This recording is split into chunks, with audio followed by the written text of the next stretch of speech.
বন্ধুরা, আমরা এই ফলটিকে কেশর বলে থাকি।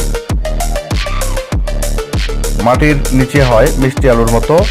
আর আপনারা এই ফলটিকে কে কি নামে ডাকেন? বন্ধুরা, দেখতে পাচ্ছেন মেয়েটি যে ফলটি খাচ্ছে, এটির নাম হলো কাসাবা। এই কাসাবা থেকেই মূলত সাবুদানা, বার্লি আরো অন্যান্য অনেক পুষ্টিকর খাদ্য কিন্তু শামাম, রক মেলন যেটাকে বলা হয়। এই যে দেখেন, এটা নাকি খেতে অনেক সুন্দর।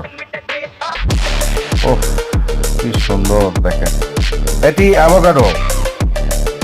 দেখেন অ্যাভোকাডোটা কত বড়, আর এটি খেতে অনেক টেস্টি। এই যে দেখেন,